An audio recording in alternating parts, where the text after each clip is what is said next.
Today we're talking about pre-washing, which is very, don't leave, don't leave, because it's a very controversial subject. But I'm hoping I can explain why we feel so strongly about pre-washing. And I know that lots of people don't want to pre-wash, but just hear me out, because we just get so many phone calls and emails with people who wish they had pre-washed. And so I want to share how we came to feel about this, and what to do and what not to do, and why you will never regret pre-washing. So I made this quilt in 1998.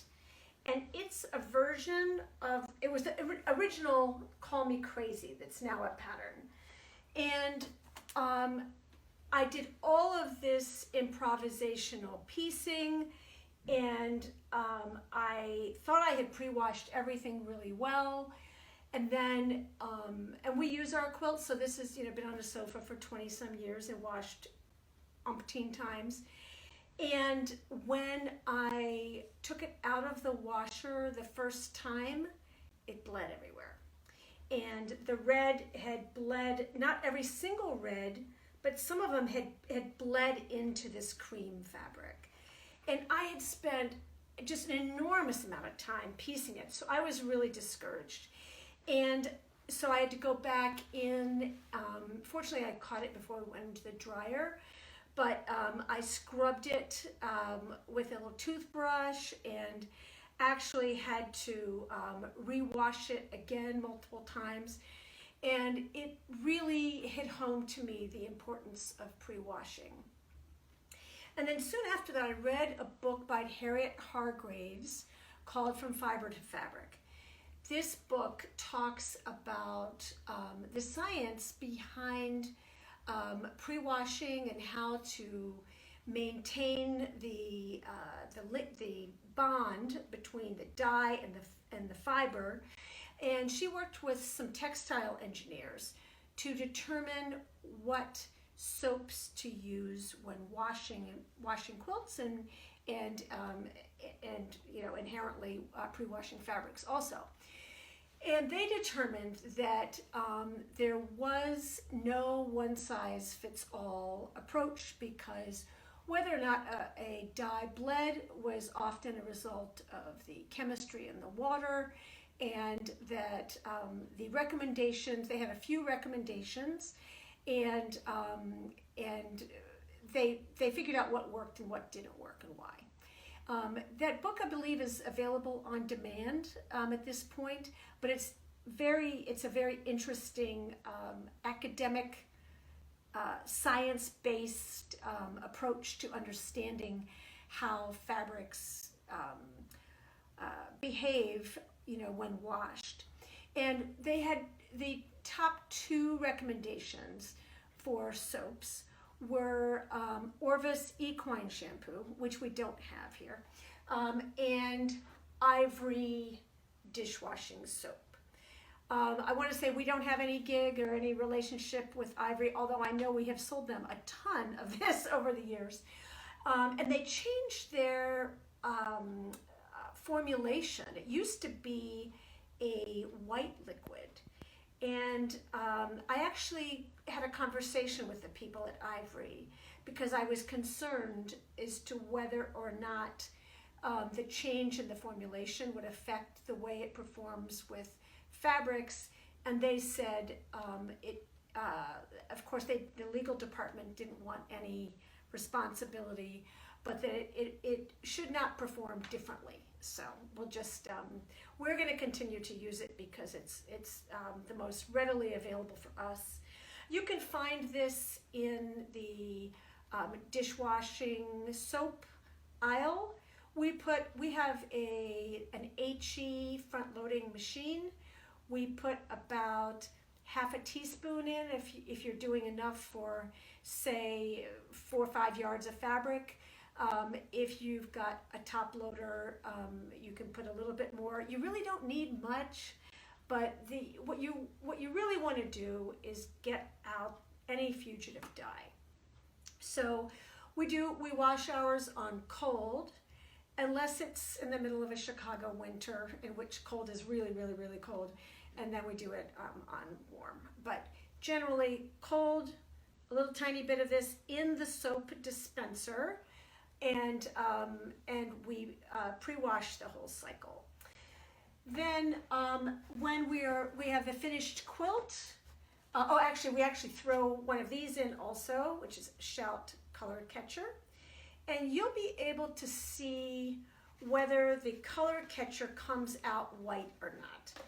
And depending on the quilt, so this is one of these, if you haven't used these before, they're incredible. And in almost every situation, this comes out a different color.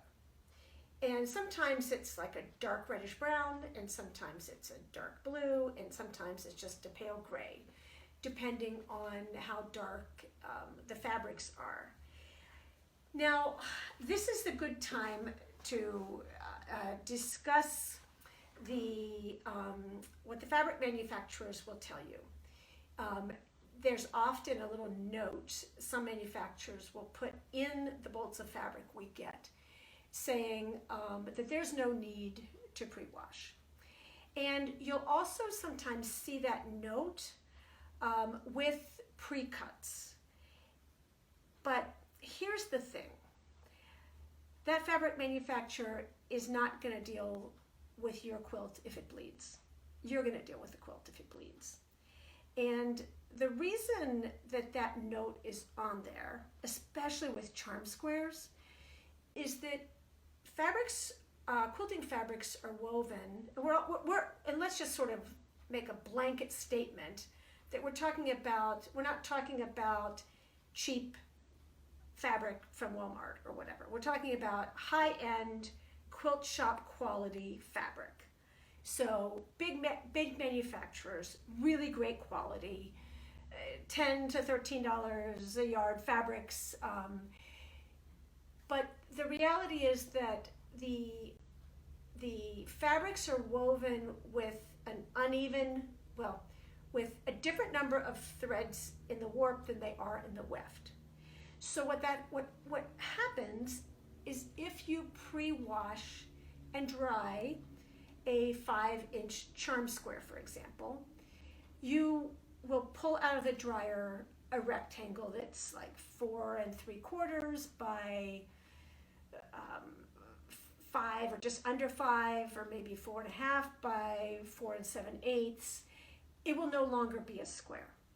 So this leaves us with a really challenging decision of, would you rather take a chance on ruining your quilt, or would you rather cut down your pre-cuts?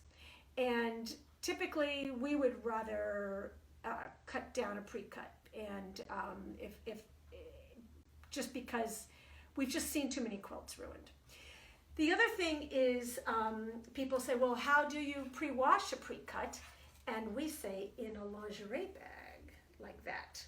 So we will put all those little charms, for example, in a lingerie bag, zip it up, and throw it in the washing machine with the Ivory Ultra. And that's what we did with our Bold Proposition quilt that was totally made with charm packs. And we ended up having to cut those blocks down, or the blocks cut down as part of the pattern anyway. And so that worked really well.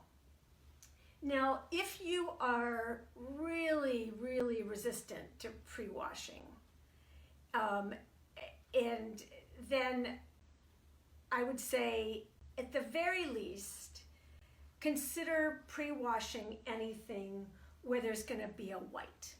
So with this pattern, the way we did the color work here, where you have all of these reds and oranges and pinks that will definitely, at least with our water in Chicago, with the Ivory Ultra, we get a very dark color catcher with these fabrics. However, because we use a brown solid at this point, If it did bleed on here, it wouldn't be the end of the world. However, if it bled on here, it would be a real downer. So, it's pre-washing. I've heard so many arguments about this. And the big one is, I don't want to iron. And my response is, you're going to spend, 40 hours, 20 to 100 hours making the quilt. And typically the time involved with ironing is going to be less than 5 minutes. So given the amount of time and energy you're going to put into it, I promise you, you will not regret it. And the last thing I will say is that part of why we're so adamant about the importance of pre-washing is the phone calls we get from people who have inherited quilts from beloved grandmas and mothers and aunts or whatever, and they're afraid to wash them. And either the quilts have gotten musty over time, or they're just dusty because they haven't been washed in 50 years, or they're from the 30s and they're not sure what the situation is. But basements flood, animals get sick, people drop things, stains or whatever on them. You really want your quilts to be kept clean so the people who receive them will be able to love them and use them. And it is a gift to anybody who will ever use one of your quilts or own one of your quilts, to be able to manage it without having to worry. So with that, I will say goodbye for today, and please pre-wash. You won't regret it. Take care.